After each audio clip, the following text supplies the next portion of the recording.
And since this is the last speech that I will give as president, I think it's fitting to leave one final thought, an observation about a country which I love.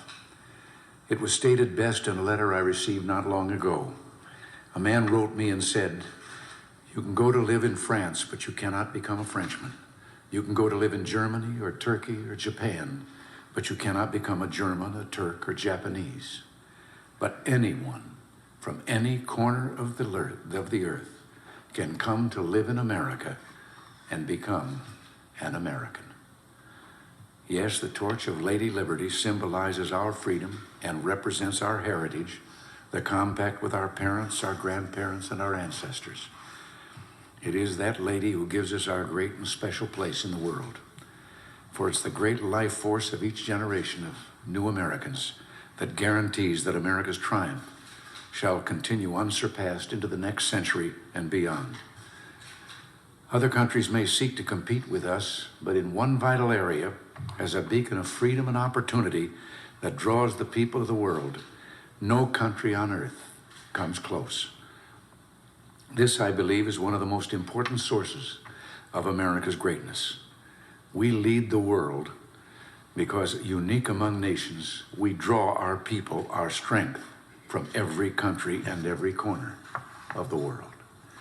And by doing so, we continuously renew and enrich our nation.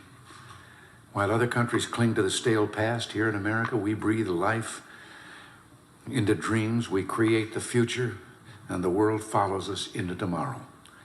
Thanks to each wave of new arrivals to this land of opportunity, we're a nation forever young, forever bursting with energy and new ideas, and always on the cutting edge, always leading the world to the next frontier.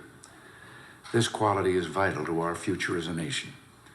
If we ever closed the door to new Americans, our leadership in the world would soon be lost.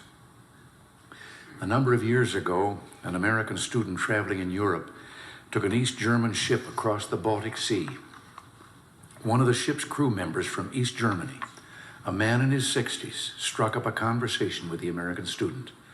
After a while, the student asked the man how he had learned such good English, and the man explained that he had once lived in America. He said that for over a year he'd worked as a farmer in Oklahoma and California, that he'd planted tomatoes and picked ripe melons. It was, the man said, the happiest time of his life. Well, the student, who'd seen the awful conditions behind the Iron Curtain, blurted out the question, "Well, why did you ever leave?" "I had to," he said. "The war ended." The man had been in America as a German prisoner of war. Now, I don't tell this story to make the case for former POWs. Instead, I tell this story just to remind you of the magical, intoxicating power of America. We may sometimes forget it, but others do not. Even a man from a country at war with the United States, while held here as a prisoner, could fall in love with us. Those who become American citizens love this country even more. And that's why the Statue of Liberty lifts her lamp to welcome them to the Golden Door. It is bold men and women yearning for freedom and opportunity who leave their homelands and come to a new country to start their lives over. They believe in the American dream, and over they make it come true for themselves, for their children, and for others. They give more than they receive, they labor and succeed, and often they are entrepreneurs. But their greatest contribution is more than economic, because they understand in a special way how glorious it is to be an American. They renew our pride and gratitude in the United States of America, the greatest, freest nation in the world, the last best hope of man on earth.